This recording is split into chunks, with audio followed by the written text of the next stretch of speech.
students, I am PK sir.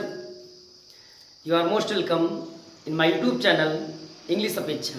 Dear guides, as you well known, I have taught you already the parts of speech. So today I will teach you verb. I mean it is a part of predicate, the parts of speech. It is a parts of speech number 4th verb. Already मैंने आपको noun पढ़ाया, dear guides, pronoun, adjective और next number पर आपका verb. I mean क्रिया। बार बार question आता है, कोई ऐसा सेंटेंस नहीं है जिसमें वर्ब का यूज ना होता हो, बट हमें जानकारी नहीं है कि what is a verb. Verb क्या होता है? डियर गाइड्स, डिफिनेशन डालेंगे what is a verb. Verb बताने से पता चलता है क्रिया, कार्य को करना, अर्थात कोई भी क्रिया होती है उसमें हम इंग्लिश में वर्ब ही कहते हैं। बट डिफिनेशन जान ले, a verb is a word. Dear guides, ध्यान देंगे, a verb is a word which used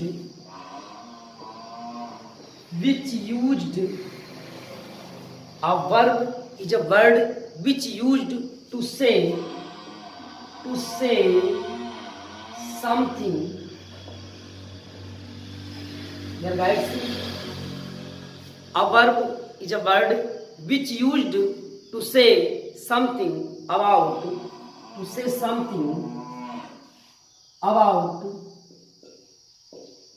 any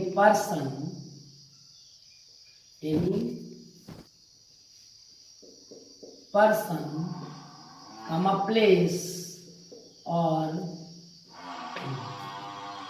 ये स्टूडेंट्स, डिफिनेशन आपके सामने लिखी हुई है। अ verb is a word. A verb एक क्रिया इज है, अ वर्ड एक शब्द भी जिसका यूज प्रयोग करते तुझसे कहने में समथिंग कुछ भी, अबाउट बारे में, एनी पर्सन किसी व्यक्ति की, प्लेस स्थान किसी वस्तु की, किसी व्यक्ति वस्तु स्थान आदि के बारे में कहने में जो शब्द प्रयोग होता है उसे क्या कहते हैं हम लोग? क्रिया कहते हैं, वर्ब कहते हैं। एज जैसे, एज गो, गो मीन्स क्या होता है? जाना। सिंग, सिंग मीन्स क्या होता है? गाना। लाफ, लाफ मीन्स क्या होता है? हंसना। इज, I am और etc. Dear guides, ये सब हमारे वर्ब है, चाहे वो गो मीन्स जाना है, इज मीन्स है, आई मीन्स हूँ, आर मीन्स है, सिंग मीन्स गाना, लव मीन्स हंसना, etc.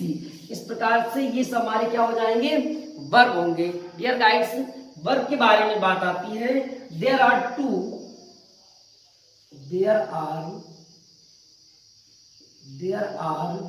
two kinds of verb. There are two kinds of verb. Verb के कितने भेद होते हैं? 2। अर्थात वर्ब कितने प्रकार की होती है? 2 प्रकार की होती है। तो कौन कौन सी होती है आप नोट डाउन करेंगे। पहला नंबर, सबसे पहला आप बोलते हैं हेल्पिंग वर्ब। पहला नंबर क्या होती है? Helping verb. ये स्टूडेंट्स देखेंगे आप, इसे क्या कहते हैं? हेल्पिंग वर्ब, जिसे आप सहायक क्रिया के नाम से जानते हैं। बट हम आपको और बहुत सारे नाम इसके बताएंगे जिससे आप ये जान जाएंगे कि वर्ब के और भी क्या नाम होते हैं। इसी को क्या कहते हैं? Helping verb. इसी को हम लोग लिंकिंग वर्ब के नाम से भी जानते हैं। किस नाम से जानते हैं? Linking verb. ये हमारी क्या है? Linking verb. देखिए, हेल्पिंग वर्ब और दूसरी क्या मिल रही है आपको यहाँ पर? Linking verb. और इसी को हम और नाम से जानते हैं एक्सिलरी, AUXILIARY,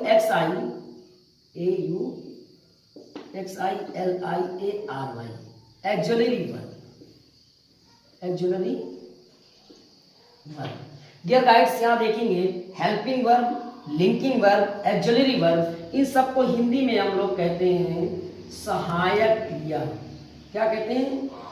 सहायक क्रिया।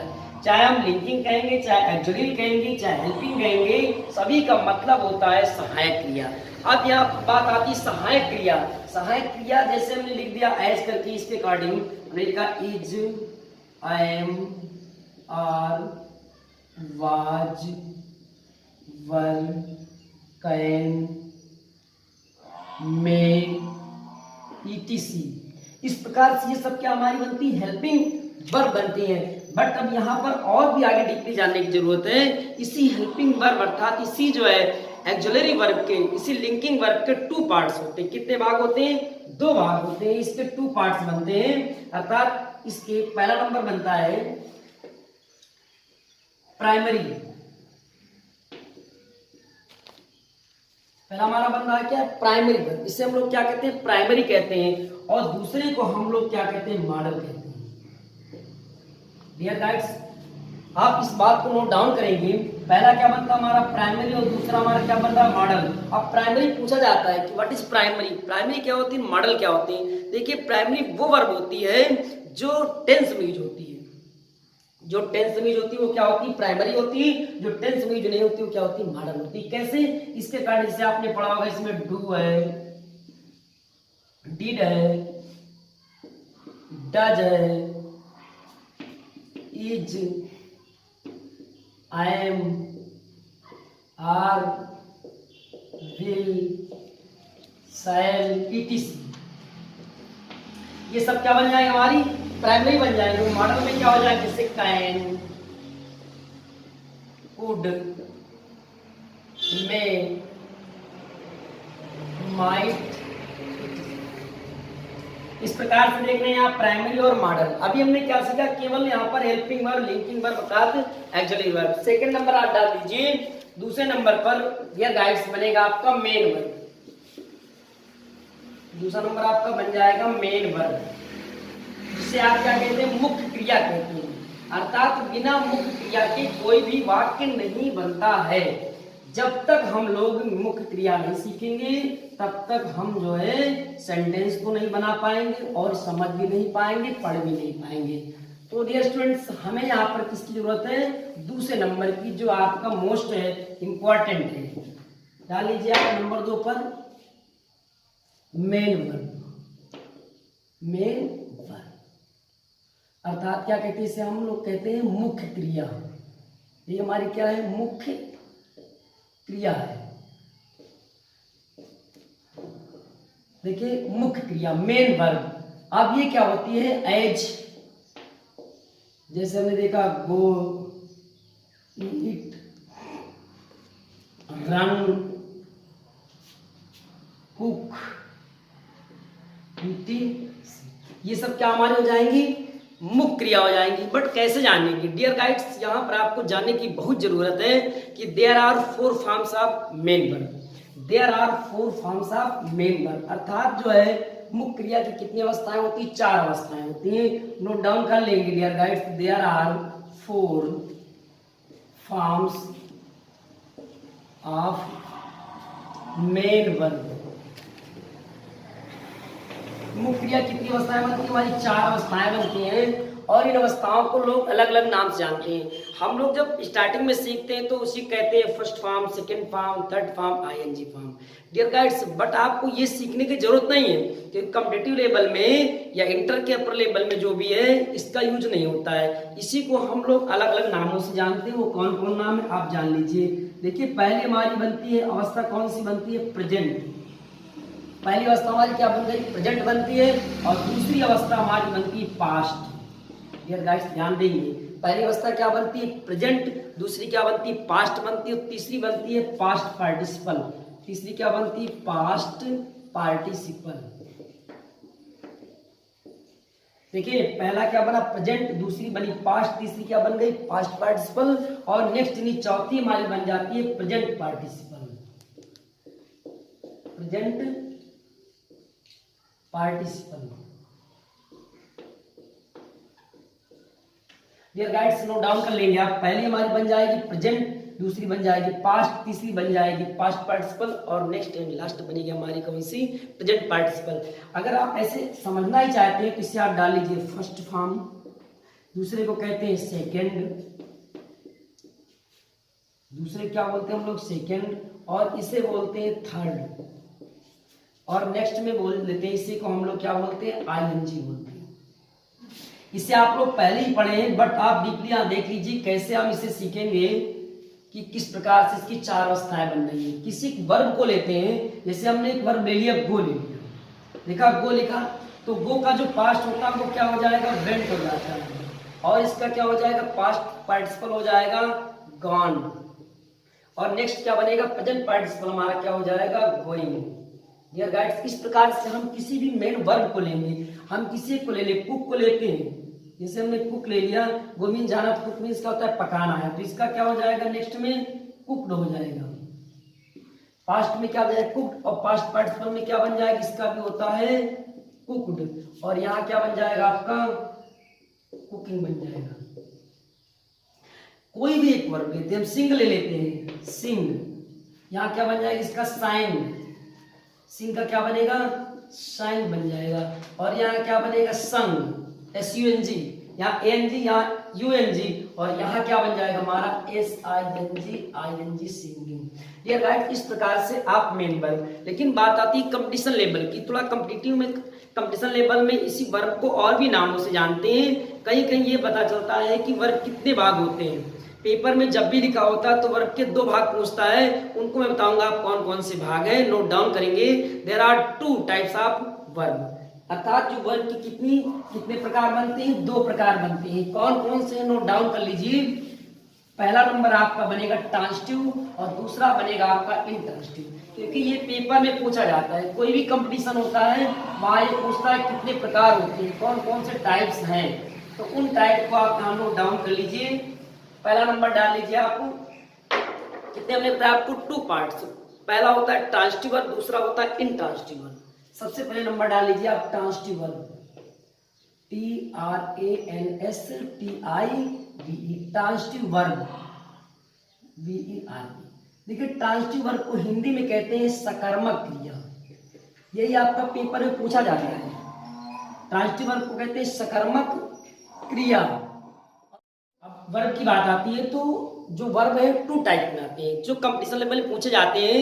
There are 2 types of verb, आप डाल लेंगे there are 2 types of verb. पहला वर्ब हमारा बनेगा ट्रांसिटिव वर्ब, क्या बनेगा ट्रांसिटिव यानी सकर्मक क्रिया। एज एग्जांपल में देते हैं, जैसे सोहन,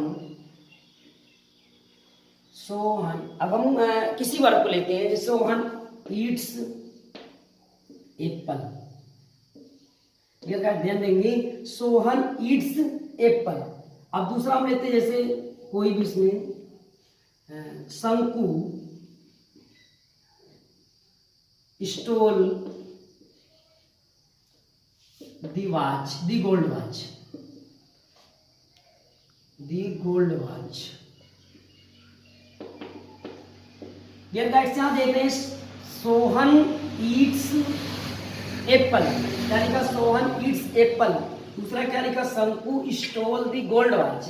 अब यहाँ देखिए क्या हमारा वर्ब है और स्टोल हमारा क्या वर्ब है, लेकिन अब ये नहीं पता है कि कौन सा वर्ब है, यही हम आपको बताने वाले हैं। तो देखिए कौन सा वर्ब है, ट्रांसिटिव वर्ब है। कौन सा वर्ब है ट्रांसिटिव। क्या पहचान इसकी है, अर्थात जिस किसी वाक्य में वर्ब के साथ ऑब्जेक्ट की आवश्यकता पड़ती है उसे क्या कहते हैं हम लोग ट्रांसिटिव वर्ब कहते हैं। उसे क्या कहते हैं हम लोग ट्रांसिटिव। जहां पर हम लोग देखते हैं वर्ब के साथ ऑब्जेक्ट की आवश्यकता होती है वहां पर ट्रांसिटिव वर्ब कहते हैं। और दूसरा हमारा नंबर डाल लीजिए आप लोग, कौन सा बनेगा intransitive, intransitive TRANSTIVE, intransitive verb. Intransitive verb नाम से ही पता चलता है, इससे ही पता चल रहा है क्या हमारा है अकर्मक क्रिया है। ट्रांसिटिव क्या सकर्मक है, तो ये क्या बन जाएगी हमारी अकर्मक क्रिया बनेगी, अकर्मक क्रिया। अब ये पता चल रहा है इसमें क्या था ऑब्जेक्ट की आवश्यकता होती है और इसमें ऑब्जेक्ट की आवश्यकता नहीं होती। वो भी कैसे, जैसे दिखते हैं एज राहुल वीप्स, देख रहे राहुल वीप्स, अर्थात इसमें ऑब्जेक्ट की आवश्यकता नहीं है। क्यों, क्योंकि रोता है, रोने में कोई ऑब्जेक्ट नहीं लगता है। जैसे कह दिया जाए कि दूसरे नंबर पर my brother is laughing, LAGHING। देखा, my brother is laughing. Laughing क्या होता है? हंसना, रोना, रोना, हंसना। इनमें जो है ऑब्जेक्ट की आवश्यकता नहीं होती है, तो ये हमारे कौन से वर्ब हो जाएंगे? है तो वर्ब, लेकिन ये कौन से हो जाएंगे? Intransitive verb. ये भी हमारा इंट्रांसिटिव हो जाएगा, ये भी हमारा इंट्रांसिटिव हो जाएगा। तो डियर गाइड्स, इतना क्यों याद रखेंगे कि ट्रांसिटिव वर्ब जो होती है उसमें ऑब्जेक्ट की आवश्यकता होती है, इसमें ऑब्जेक्ट की आवश्यकता नहीं होती है। इस प्रकार से आप इनको नोट डाउन कर लेंगे और अच्छी तरह से इसको सीख लेंगे कि ट्रांसिटिव और इंट्रांसिटिव क्या होता है। Thank you so much.